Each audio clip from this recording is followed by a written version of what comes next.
Todos los días un ser querido cumpleaños. Y es imposible saber qué regalo desea esa persona. Por eso no cometas el error de tratar de adivinar.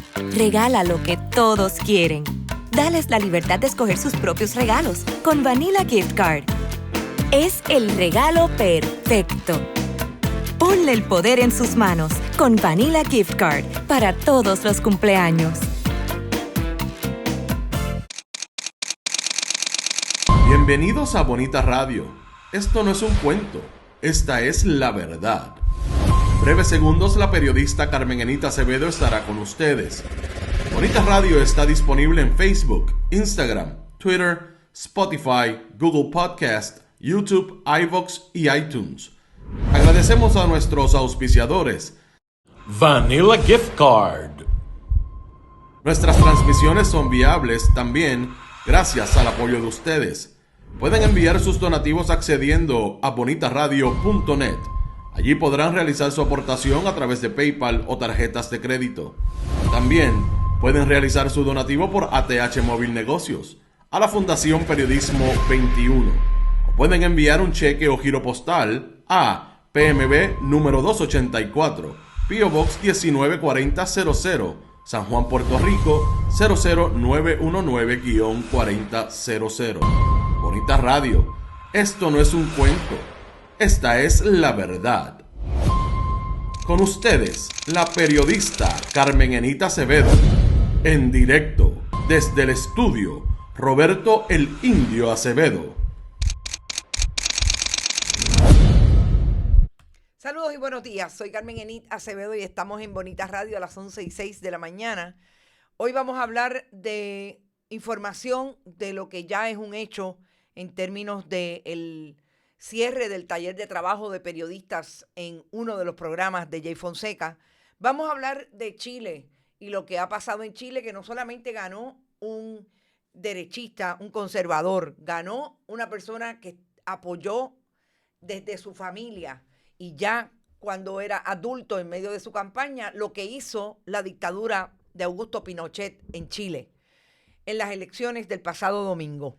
Hablemos también de lo que dijo Claudia Sheinbaum para respetar la elección democrática de ese pueblo, pero ¿cuáles son las diferencias para contestar esa pregunta de por qué después de un régimen dictatorial como el de Augusto Pinochet, una persona que es un adepto a ese régimen, que habla desde la misoginia, la homofobia y de todo lo que los proyectos democráticos y progresistas pueden lograr en los países, gana una elección abrumadoramente en una segunda vuelta? Ya de vuelta a Puerto Rico, vamos a hablar de lo que es una evidencia que no tiene contestación. Aquella manifestación que hiciéramos ayer con relación a Josué Colón y lo que intentó desmentir el pasado domingo. Le traemos un nuevo audio en medio de una entrevista con colegas periodistas.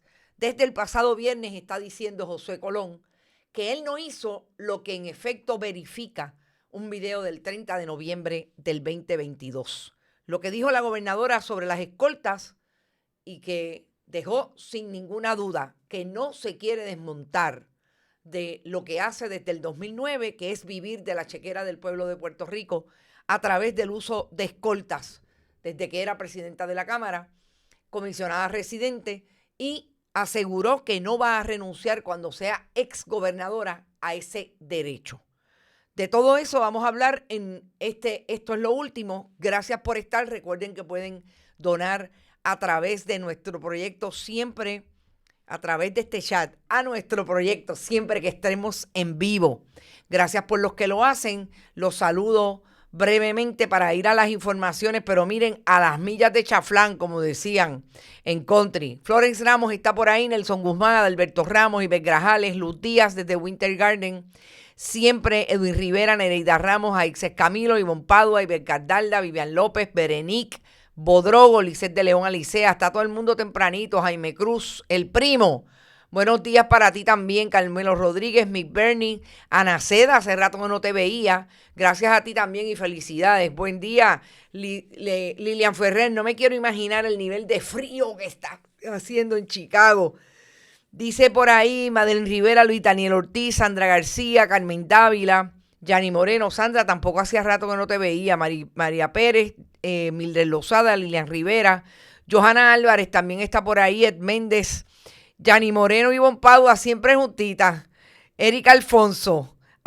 Buenos días, Eric. Norma Rivera. Eric, saludos a la bruja, que hace días que no la oigo por ahí. Bueno, vamos a hablar primero de la victoria con 18 puntos de José Antonio Katz.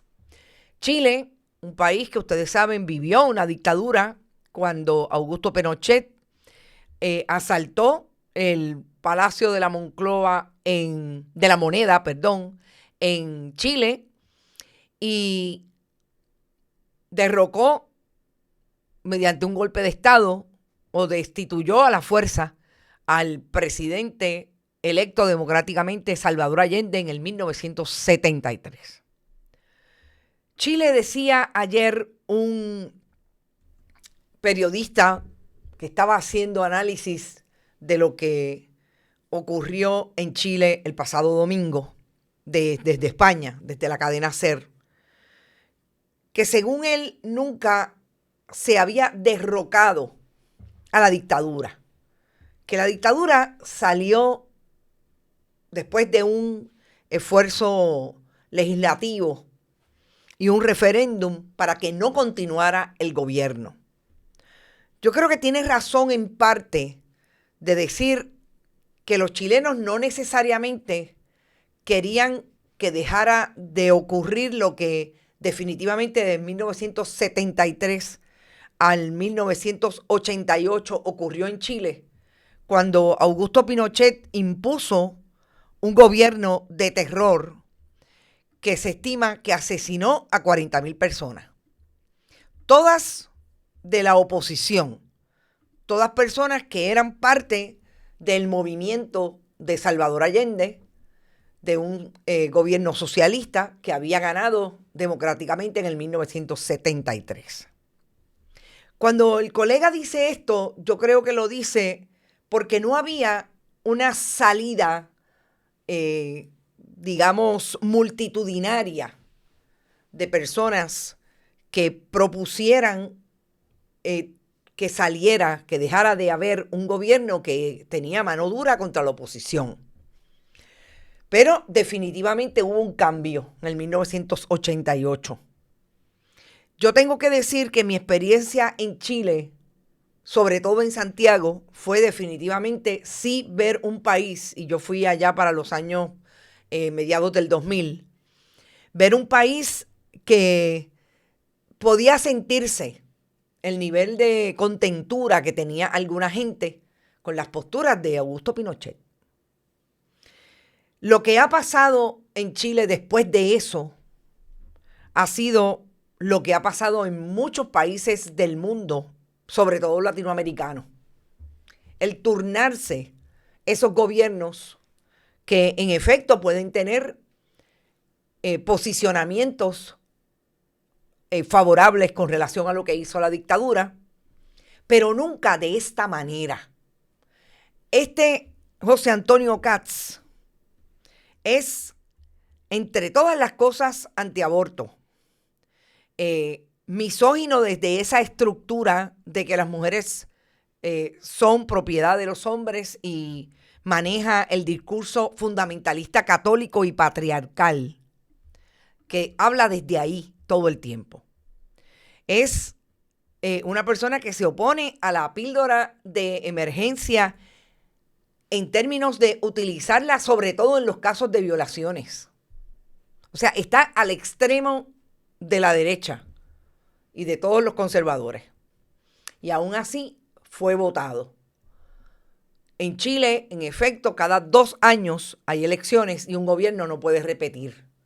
Pero cuando hemos visto otros, cuando vimos a Piñera frente a Boric, aún así Piñera, ser neoliberal, tener un gobierno que tuvo mucho de corrupción, lo mismo que ha pasado con la derecha en Argentina, con los gobiernos ahora de Milei, que se acusa de mucha corrupción, pero antes de Macri, etcétera.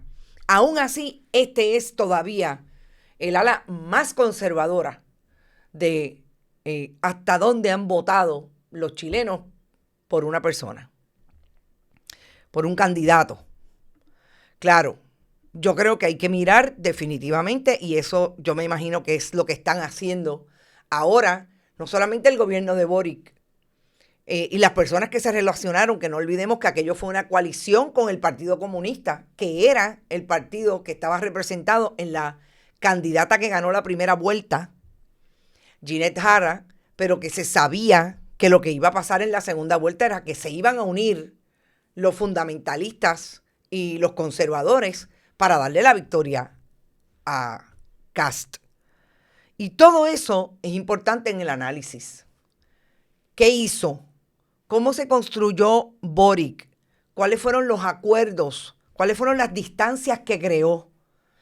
Lo que pudo hacer y no pudo hacer en el gobierno. Con relación a la pobreza, a las desigualdades y definitivamente con relación a algo que parece que es súper importante para la sociedad chilena, que es que le resuelvan inmediatamente, como yo creo que todos los electores que van a votar, inmediatamente asuntos que no necesariamente se pueden resolver inmediatamente. Y yo creo que aquí influye definitivamente toda la propaganda, todo el oficialismo y la manera en que se reproducen los nuevos medios, los mensajes. Pero yo creo que Claudia Sheinbaum, con la entereza política, pero la entereza y la ecuanimidad que tiene como presidenta de México, dijo algo en breves minutos que me parece que recoge cuando le pidieron la opinión de lo que había pasado en Chile, recoge lo que debería estar ocurriendo ahora mismo en Chile después de haber recibido el domingo la voz del pueblo en ese 18% que arrasó, que incluso sacó personas a la calle a vitorear la figura de Pinochet, porque este es un candidato que dijo durante la campaña que si Pinochet estuviera vivo votaba por él. Y es el hijo de una persona que se le identificó como un nazista en Chile, etcétera, etcétera. O sea, aquí hay, los cuadros son bien de extremo en favor de esas políticas de la dictadura. Vamos a escuchar a Claudia Sheinbaum y regresamos al análisis. Bueno, hay que analizar cada país. Evidentemente nosotros queremos que haya más gobiernos cercanos al pueblo, pero que siempre se decida de manera democrática. En el caso de Chile fue una votación democrática, eligió el pueblo de Chile quien quiere que lo gobierne. Creo que es un momento de reflexión para los movimientos progresistas en América Latina de por qué se dan estas circunstancias. Yo creo que esto no se va a dar en México, porque, número uno, hay mucho apoyo popular al gobierno, porque estamos cumpliendo y no hemos traicionado lo que nos comprometimos. Número dos, hay resultados, la disminución de la pobreza, de las desigualdades, y la mayoría de las y los mexicanos está de acuerdo con la transformación que está viviendo nuestro país y da resultados, siempre da resultados, honestidad y resultados, y nunca abandonar lo que nos comprometimos y la visión de que el gobierno está para servir al pueblo. Fíjense que Claudia Sheinbaum trata inmediatamente de establecer que tiene que haber una reflexión de por qué están votando en América Latina en favor de gobiernos que no son progresistas, de gobiernos que no necesariamente proponen que el país y el Estado, mejor dicho, que el gobierno tiene que trabajar para atender las desigualdades. Lo menos que ha dicho Kast también en medio de su campaña es que la izquierda vive de los pobres económicamente y de los pobres de espíritu. Y si se lee correctamente y políticamente lo que está diciendo, es interesantísimo que se atrevan sin ningún problema a establecer que ellos trabajan para aquellos que por arte de ese gobierno van a estar mejor porque lo quieren, a pesar de que el trabajo que hacen alrededor de hacer ricos a unos pocos es precisamente a pesar de los pobres. Y cuando Claudia Sheinbaum habla de las desigualdades, dice inmediatamente que eso no le va a pasar a México porque la gente está muy contenta con el gobierno y porque ella está haciendo lo que la gente espera en su gobierno, atendiendo las desigualdades y sobre todo dándole la posibilidad de tener un gobierno que atienda, más allá de sus desigualdades, las necesidades de tener una vida con menos violencia, etcétera, etcétera. Sobre todo en México, que también está atravesado por el fundamentalismo católico de Chile. Y no olvidemos que esta es una presidenta que tiene una bandera todo el tiempo hablando sobre las aportaciones de las mujeres a la sociedad mexicana desde los inicios de la construcción de ese país, desde las indígenas y desde los indígenas hasta lo que se ha convertido México en términos de su evolución histórica con la participación de otras comunidades en la construcción del país. Y yo creo que Claudia Sheinbaum dice, porque obviamente es un periodista mexicano el que le está preguntando, por si quieres traer por la cocina el hecho de que yo puedo tener el mismo problema, pues yo creo que no me va a pasar. Pero la pregunta está ahí. ¿Por qué está pasando? Y me parece que fue lo más sensato que escuché de una jefa de Estado con relación a lo que está pasando en Chile, que yo creo que no dejó atónito a nadie. Yo creo que los chilenos sabían. Yo creo que parte, por lo menos los chilenos que estaban del lado del gobierno de Boric y de lo que fue Ginette Jara, que era una ministra del Trabajo de ese gobierno. Y Claudia Sheinbaum también me parece que no directamente, pero se plantea el asunto de la traición. Y mucho de lo que se ha dicho de Boric es que se alejó de aquello que lo llevó al poder, sobre todo a ser bien claro con relación a posiciones de otros gobiernos latinoamericanos y de la posibilidad de quererse malear entre la derecha y la izquierda y hacerse más bien un gobierno de centro, cuando realmente eso no fue lo que prometió. No sé si eso estaba en la mente de Claudia Sheinbaum, pero me parece que por ahí podrían estar los tiros. Y hablando de violencias y de propaganda, porque me parece, Kast es de ascendencia alemana, definitivamente. Su abuelo es un nazi que llega a Latinoamérica. Y eso es súper importante. Hablando de propaganda, vi esta imagen y aunque no es un tema que voy a traer en profundidad, no quiero que se nos olvide para quién trabaja el gobierno de Puerto Rico. Y este es el sustituto de Valery Rodríguez Erazo, la que pesó pavos y la que se mantenía en un esfuerzo tiktokero todo el tiempo desde la Secretaría del DACO. Así lo está haciendo Irán Torres Montalvo, que como ustedes saben, era el secretario de Asuntos Públicos hasta que la gobernadora votó a Valery Rodríguez Erazo.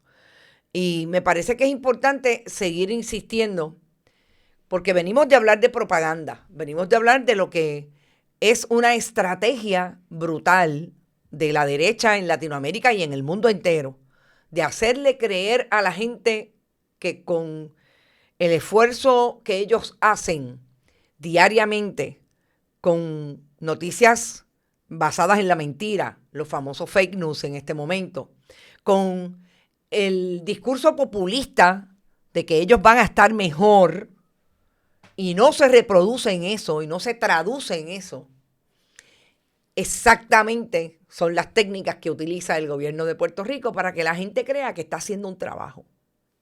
Y ahí está ya el secretario del DACO diciendo que lo más importante para esta temporada en términos del DACO es la pirotecnia.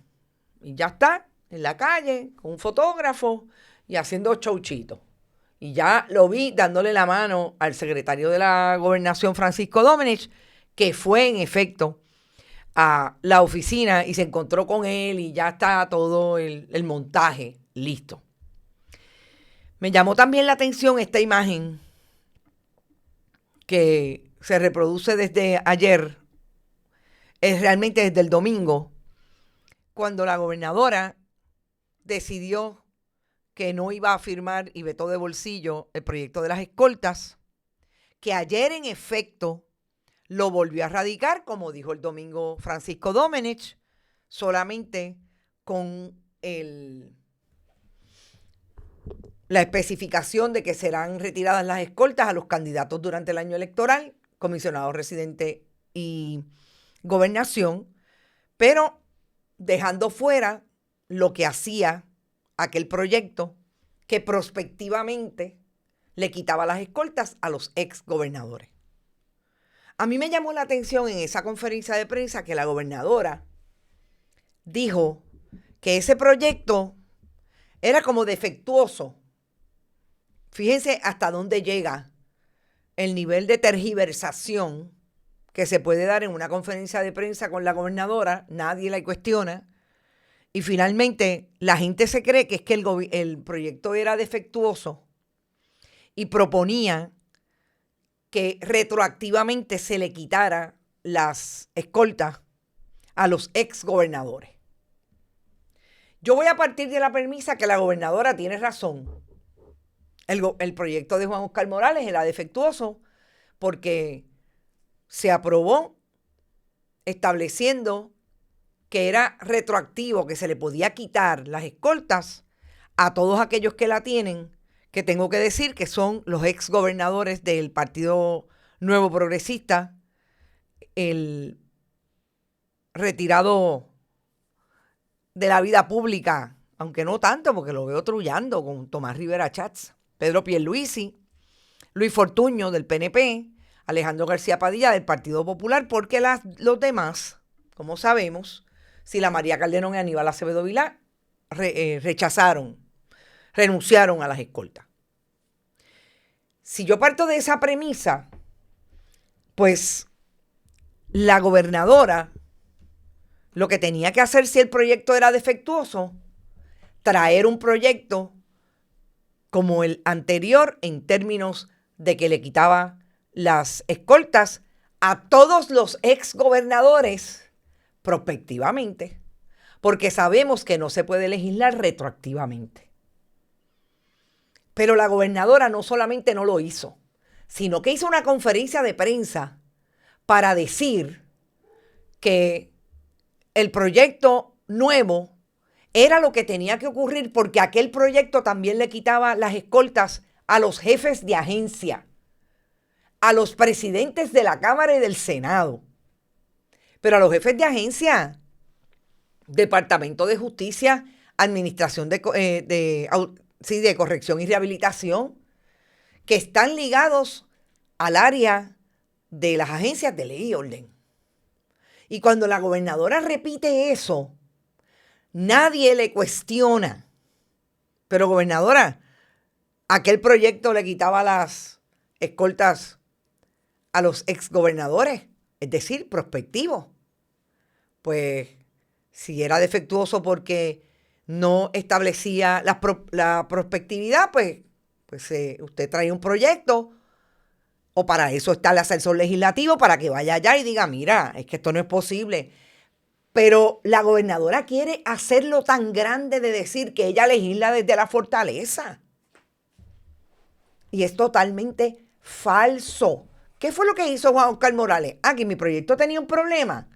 Digo que me parece terrible. Si realmente lo tuviera, vuelvo y repito, yo voy a partir de la premisa que sí, pero es que aún así siguen mintiéndole al país. Juan Oscar Morales acaba de radicar otro. Y la gobernadora radicó uno de administración que no le quita las escoltas a los ex gobernadores, que le quita las escoltas a los convictos. Eso nunca se dejó fuera porque Sabemos que los convictos la convicta del Partido Nuevo Progresista fue la justificación para traer el proyecto, etcétera. Pero ahí están las minorías diciendo siempre que se la quiten a todo el mundo. Pero la gobernadora respondió en 23 segundos que ya no quiere. No, que ya no está dispuesta. Esta fue la gobernadora llegando ayer a la actividad donde dijo que ella no está dispuesta, que ella no va a renunciar a ese derecho. Vamos a escucharla brevemente. Si lo combino con los demás exgobernadores, estaríamos literalmente diciendo, se puede colar por ahí cuando los demás exgobernadores reclamen. Y pensando a futuro, ¿verdad? Cuando usted termine su tiempo en Fortaleza, ¿usted ha considerado si usted renunciará a ese derecho o si decidirá mantener sus escoltas? No voy a renunciar a ese derecho. Si lo combino con los demás exgobernadores, estaríamos literalmente diciendo, se puede colar por ahí cuando los demás exgobernadores reclamen. Y pensando a futuro, ¿verdad? Cuando usted termine su tiempo en Fortaleza, ¿usted ha considerado si usted renunciará a ese derecho o si decidirá mantener sus escoltas? No voy a renunciar a ese derecho. Oigan, la gobernadora no solamente dice, yo no voy a renunciar a ese derecho. En esa conferencia de prensa, la gobernadora se atrevió a decir que ya no podía legislar o que ya no podía aprobar una ley, que ya el Tribunal Supremo había tomado la decisión que eso es un derecho adquirido. Gobernadora, vuelve y tergiversa la importancia de la controversia y sobre todo la pregunta si usted está dispuesta a quitarle las escoltas a los exgobernadores. Lo que resolvió el Tribunal Supremo está resuelto para los que ya viven de la chequera del pueblo, incluida usted, con escoltas que tienen hasta 3 turnos, 24 horas. Con escoltas que se van con ustedes de vacaciones, pagándose sobre $1 millón en escoltas de la chequera del pueblo. Eso es lo que está resuelto para los que la tienen. Por eso es que este proyecto de la gobernadora está amarrado a su deseo de no perder la escolta. Eso es lo que está planteado aquí.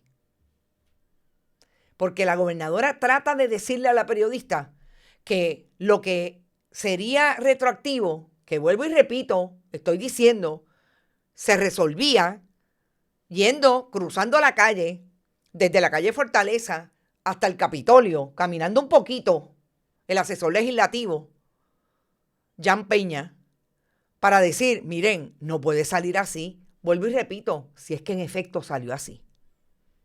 Pero es que no tienen la voluntad de dejar de vivir de la chequera del pueblo. Necesitan seguir montándose en un carro y teniendo por lo menos 4 personas que la rodeen.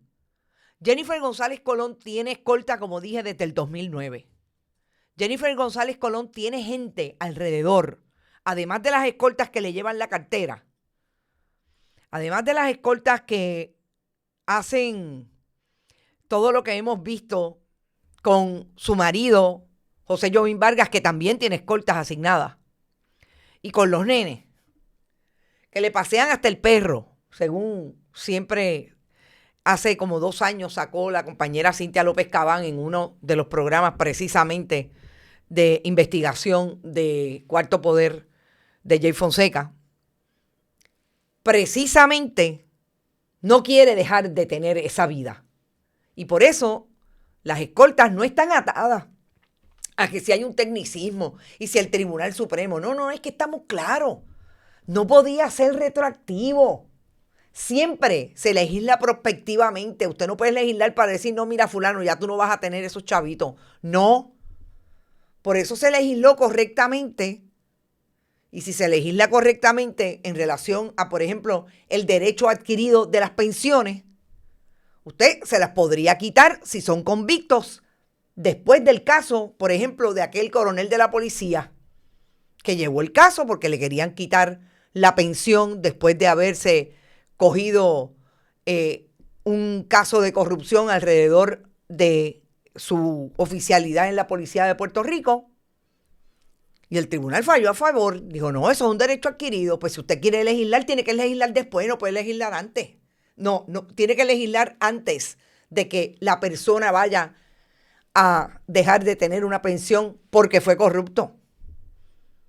Pero eso era lo que se proponía, precisamente, y lo que se debe proponer, claro, cuando hay una administración que se habla con el legislativo y que los dos están trabajando para el pueblo. Cuando usted tiene un gobierno que en Fortaleza se hace una cosa por el poder que quieren seguir teniendo en la Fortaleza, y en la legislatura se hace otra por el poder y la mano dura que quieren sobre el gobierno para sus amigos del alma, nos encontramos con esto. Y solamente explicándolo, teniendo la posibilidad de traer el contexto se desmiente a la gobernadora. Y la gobernadora queda desmentida, y vuelvo y repito, por sus propias palabras. Aquí nadie está poniendo palabras en la boca de la gobernadora. Son sus palabras. Y me parecía que era súper importante traerlo, porque ahora vamos a hablar de lo que deja el anuncio de la cancelación del contrato de Luma, que es un esfuerzo que yo he dicho que es para las gradas, que me sostengo con más evidencia cada vez. Porque de lo primero que vamos a hablar para entrar en el video que desmiente a Francisco Domenech y a Josué Colón es, fíjense que este caso se radicó el pasado jueves, que estaba montada sobre una estrategia de mercadeo, la cancelación del contrato o el recurso judicial, en el Tribunal de San Juan. La gobernadora de Puerto Rico tenía la posibilidad de radicar esa cancelación donde se han dilucidado todos los asuntos relacionados con Luma Energy por una razón fundamental. Y es el hecho de que Luma Energy es un privatizador de la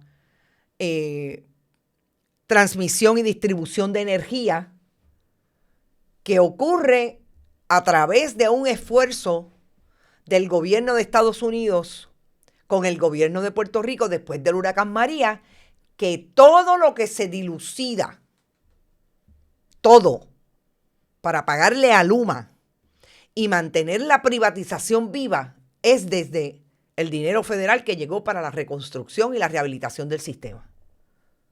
Todo está conbollado en la famosa quiebra de Puerto Rico. Por eso participa activamente la Junta de Control Fiscal en toda la contratación.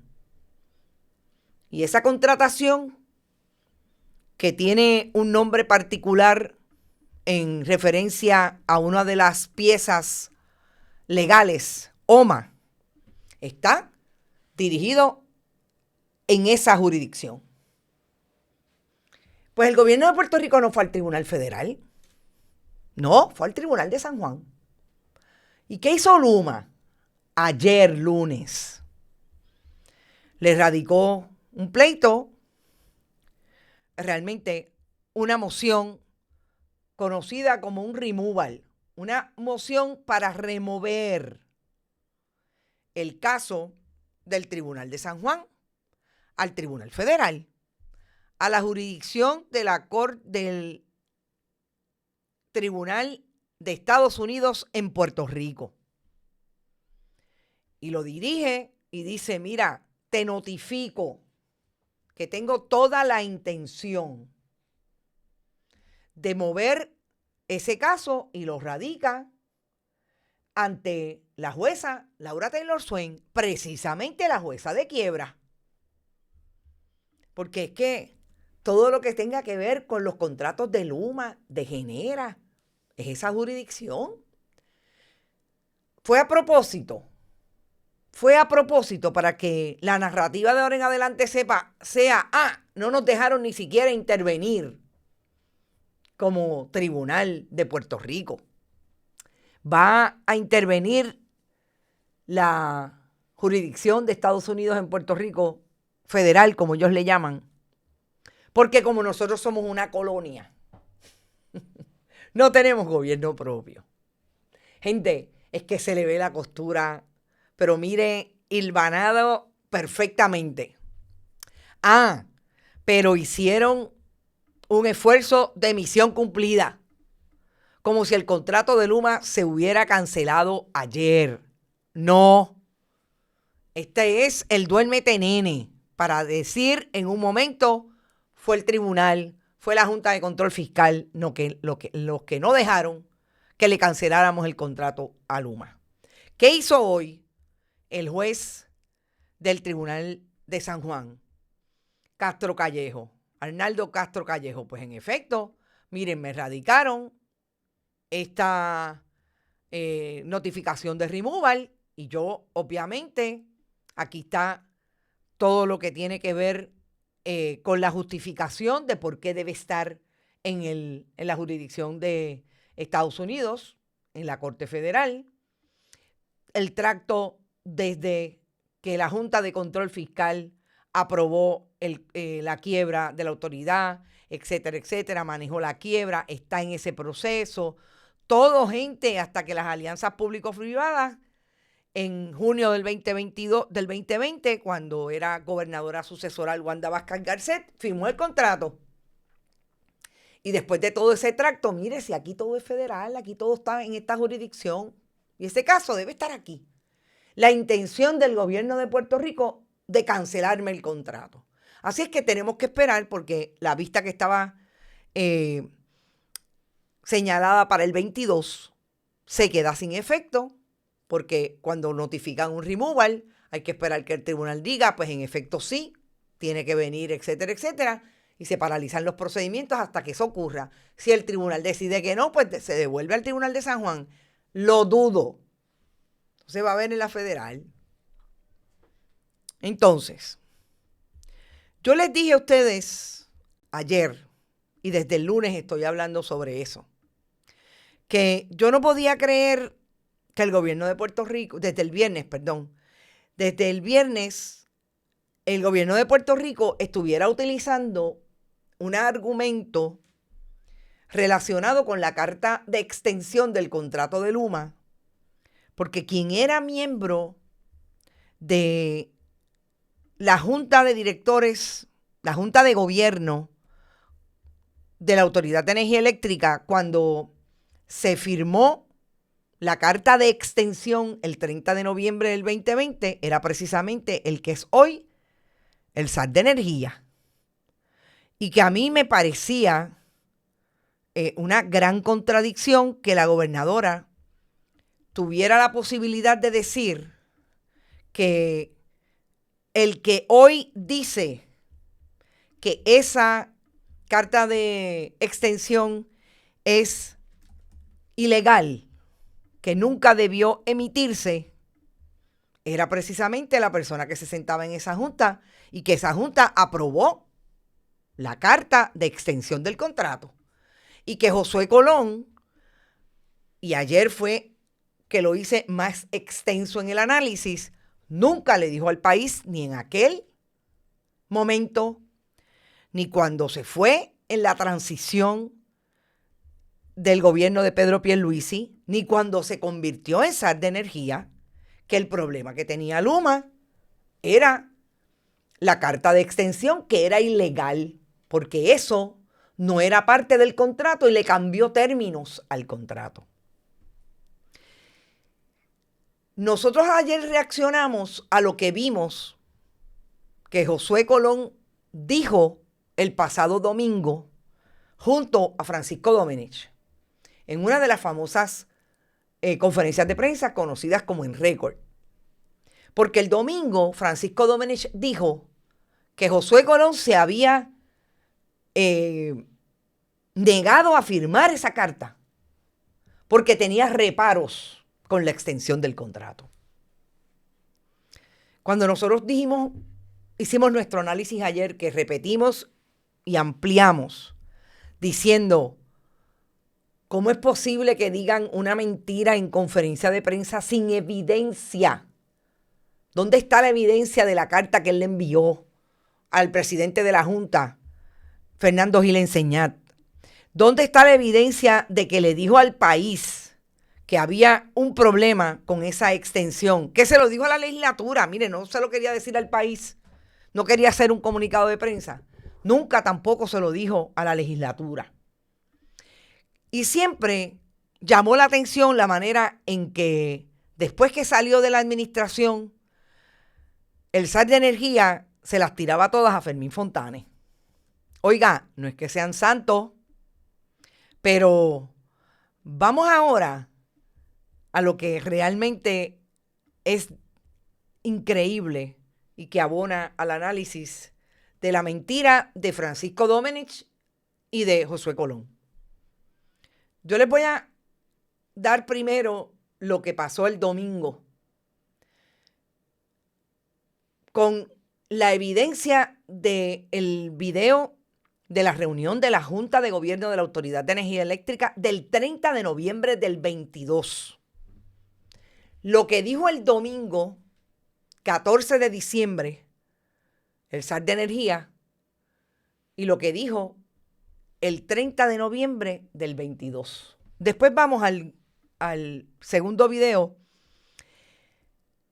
que es realmente otra prueba de lo que están hechos esta gente.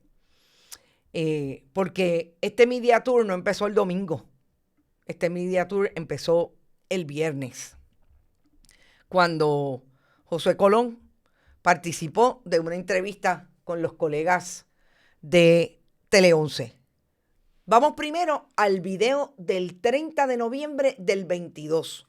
Junta de Gobierno, Autoridad de Energía Eléctrica, atendiendo exclusivamente no, esa reunión tiene sobre 2 horas, pero atendiendo la parte que es importante para nosotros hoy, la carta de extensión al contrato de Luma. Miembro de esta Junta, o sea, miembros que estén a favor, por favor, así... Señor presidente, y si usted me lo permite antes de que voten, a mí me gustaría decir que, además de lo que usted acaba de decir, la pregunta que deberíamos todos aquí hacernos, para que la gente entienda por qué la Junta de Gobierno está ejerciendo su responsabilidad conforme a lo que está ocurriendo, es si ha ocurrido alguna modificación en alguna de las leyes que mandan esta transformación y que exigen que los procesos que se han llevado en curso en los pasados años se sigan desarrollando.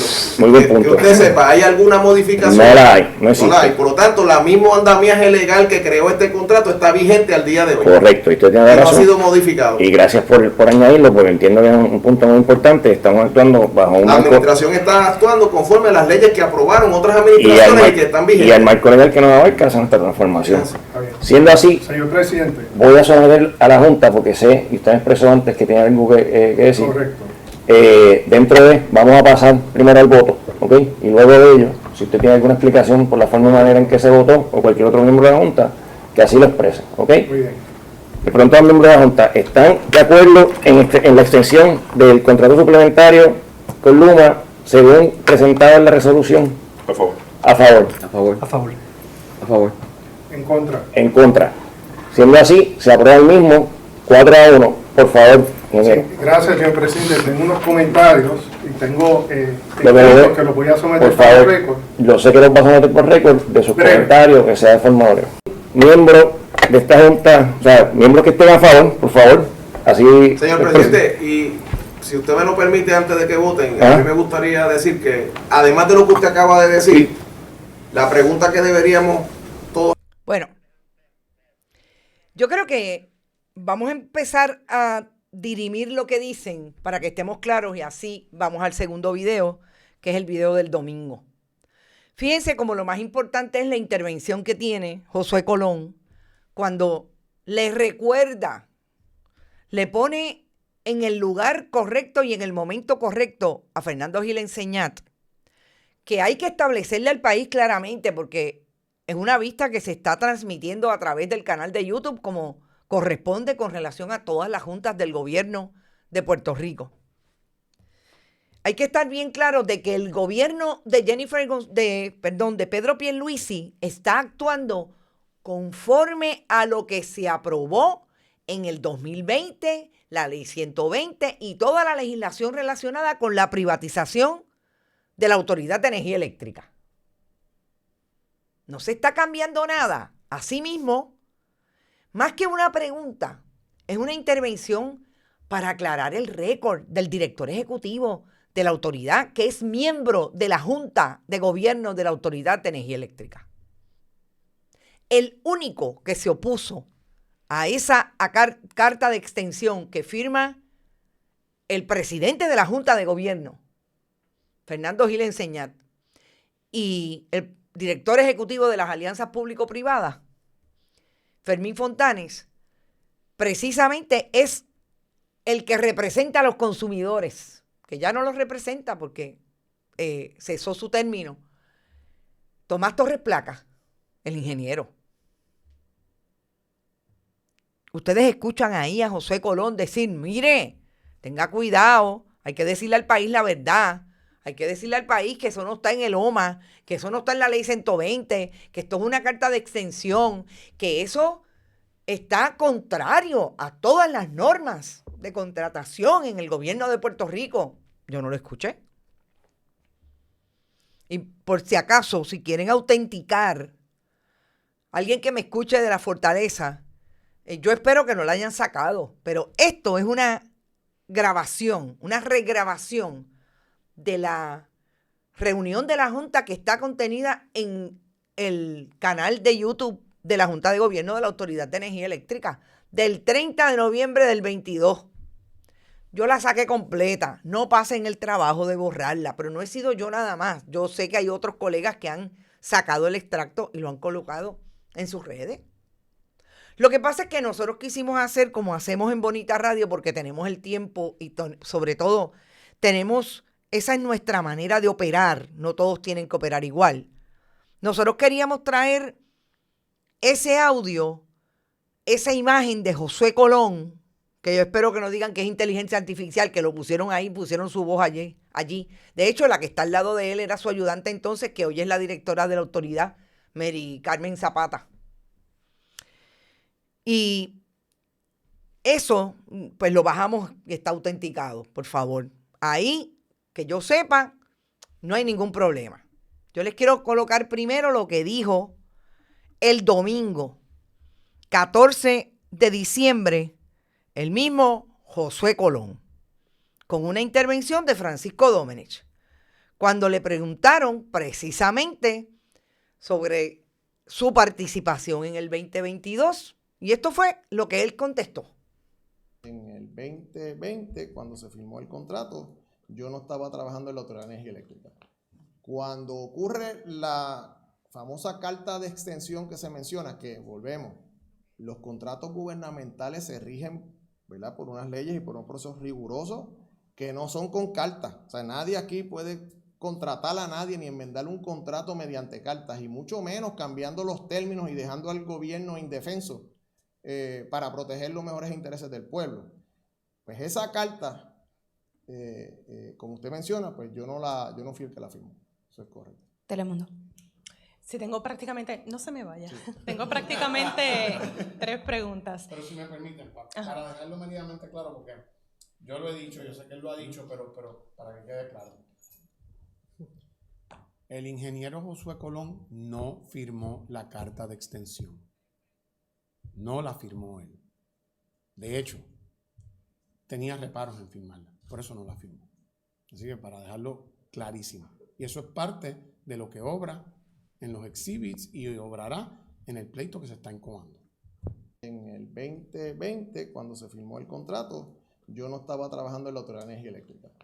Cuando ocurre la famosa carta de extensión que se menciona, que volvemos, los contratos gubernamentales. Bueno, cuando Francisco Domenech dice que él no firmó la carta, cuando usted sabe por qué no firmó la carta, es porque nunca la va a firmar un miembro de Junta ni el director ejecutivo de la Autoridad de Energía Eléctrica. La va a firmar el presidente de la Junta, porque es la Junta de Gobierno quien está aprobando la transacción, Junta de la que él es parte. Así es que Francisco Domenech se va a tener que buscar un exhibit en el pleito que ahora dejó de ser del Tribunal de Instancia de San Juan para irse al Tribunal Federal, otro exhibit que justifique por qué la Junta de Gobierno de la Autoridad le dio carta blanca a la extensión mediante carta, siendo el director ejecutivo Josué Colón hoy SAR de Energía. Y es importante que establezca lo del exhibit, porque yo les dije desde el día 1 que lo más interesante de este caso es que las mentiras del gobierno de Puerto Rico se van a descubrir bajo juramento en el tribunal.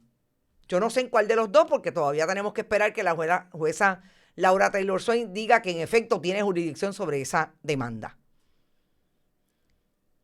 Pero lo que están diciendo para las gradas en las conferencias del récord, tienen que hilar bien finito, bendito. Tienen que recordarse de las mentiras. Tenían que sentar a Josué Colón. O lo sentaron y él dijo, sí, mira, no te olvides que yo era parte de esa junta. No te olvides que yo tuve una intervención y que esa grabación está allí en el canal de YouTube. Es importante que todo eso se haga, porque ahora, ¿qué le van a decir al tribunal? ¿Ustedes se creen que no hay un oficial jurídico? Primero del juez Arnaldo Castro Callejo y ahora de algún juez en el tribunal que vaya a atender esa demanda si en la federal la cogen. Que no hay un oficial jurídico que esté leyendo acertadamente los medios de comunicación, incluidos los independientes. Se quedarían bobos de las cosas que nos dicen, de lo que hacen los jueces para recibir toda la información que nosotros reproducimos aquí. Incluidos los del Supremo, que no me quieren mucho, aparentemente. Que no va a haber alguien que va a decir, pero ven acá, pero miren, si ustedes no lo creen, de que el tribunal va a tomar conocimiento judicial, esa demanda que en efecto se notificó el removal, la va a haber un bufete que nosotros hemos hablado en otras instancias de él aquí, que tiene contratos con el gobierno de Puerto Rico, que se llama Dilley Piper. ¿Y ustedes se creen que los abogados de la defensa no van a hacer lo imposible por precisamente traer la información que contradice la demanda del gobierno en relación a la cancelación del contrato? Pues claro que sí. Pero me falta uno para irme, porque Rodrigo Otero Goico viene por ahí. Me falta un video. Si ustedes creen que ese video es malo, que es malísimo para Josué Colón, y lo contradice con relación a lo que dice el domingo, hay uno más interesante porque es más claro y se hace en uno de esos medios que el gobierno de Puerto Rico entiende que son los medios de comunicación, que ellos pueden sentar a sus jefes de agencia y nadie les va a cuestionar nada. Pues no fue así. El compañero Manuel Crespo y la compañera Mari Carmen Ortiz hicieron las preguntas que tenían que hacer con relación al contrato de Luma y a lo que se estaba ventilando, porque ya el viernes nosotros incluso habíamos sacado la información de la contradicción y otras personas también en el mundo de las redes sociales habían cuestionado que Josué Colón era el director ejecutivo del 22 y la demanda se estaba tratando de justificar para cancelar en una acción que le competía a él. Vamos a escuchar lo que le dijo Josué Colón a los colegas periodistas. ¿Verdad? La Autoridad de Energía Eléctrica. ¿Cómo le contesta a esa gente? Creo que por eso es que no está mi firma. En esa carta de extensión que se menciona, que es una enmienda, ¿está la firma de este servidor ahí? No está la firma de este servidor ahí. Porque ¿Usted no revisó en ningún momento ese proceso? No, en aquel entonces y en mi apreciación sobre lo que se pretendía y se realizó es que no estaba conforme a las leyes y a lo que se supone que es. ¿Quiénes impulsaron en aquel momento esa extensión? ¿Qué figuras del gobierno impulsaron en aquel momento? Esto es un contrato que fue preparado y procesado como parte de las responsabilidades que tiene la autoridad de la alianza público-privada, y obviamente nosotros estamos indicando luego por Fermín en aquel momento, luego de un análisis riguroso, que los procedimientos que se siguieron para esas aprobaciones no están conformes a la ley, pero ya el tribunal lo atenderá. Pero esa figura de Fermín que dirigió las alianzas público-privadas, ¿es la persona responsable? Bueno, lo que pasa es que eso pasó, porque yo no quiero esto convertirlo en un asunto de individuos. Esto es un asunto procesal de gobierno, y los asuntos de contratación y de enmendar contratos gubernamentales se rigen por leyes y por reglamentos que están debidamente establecidos, y enmendar un contrato o aprobar un contrato de alianza tiene que realizarse conforme establecen unas leyes que están vigentes y que indican cómo es que se hace tanto un contrato, cómo se aprueba por primera vez y cómo se enmienda si se determina enmendar. Ya para finalizar, cienciales. ¿Verdad? La Autoridad de Energía Eléctrica.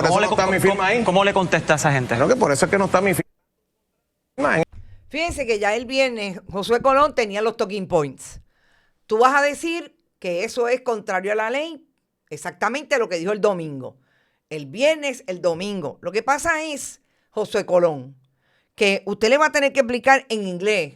Oiga, hay traductores y hay intérpretes en el Tribunal Federal para que no se confunda, porque, ¿verdad? Me imagino que lo va a necesitar. Le va a tener que decir bajo juramento o cuando lo depongan con relación a esa demanda, porque esto empieza ahora y no se sabe cuándo va a haber deposiciones, sobre todo, y cuándo va a haber juicio, si hay juicio con relación a la demanda. Le va a tener que contestar que usted no es la persona que está sentado el 30 de noviembre diciendo que todo está conforme a la ley, contrario a lo que dice ahora. Ese es el problema que tiene ese video. Ese es el problema que tiene de sentarse en un noticiero por la mañana y que el periodista le haga las preguntas que tenía que hacer.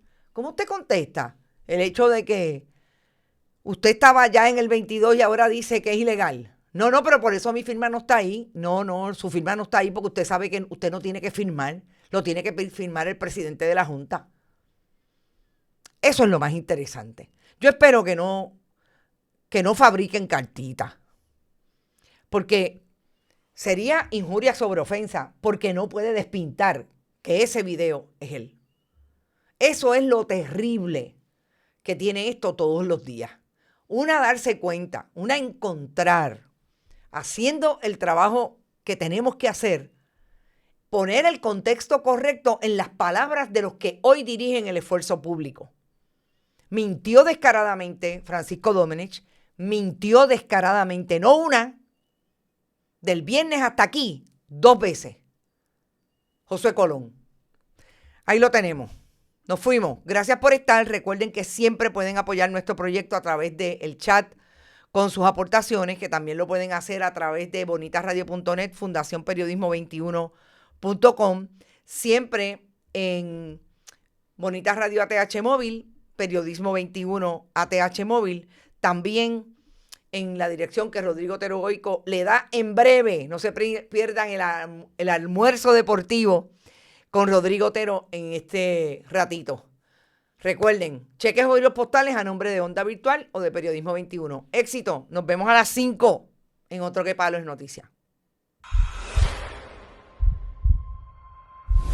Este programa fue traído a ustedes por Vega Coop, de tu lado siempre. No olvide que puedes realizar sus donaciones a través de ATH Móvil Negocios, a Bonita Radio o a Periodismo 21. O puede acceder a nuestra página de internet bonitasradio.net y donar a través de PayPal o tarjetas de crédito. También puede enviar cheques o giros postales a nombre de la Fundación Periodismo Siglo XXI, PMB 284, P.O. Box 194000, San Juan, Puerto Rico 00919-4000.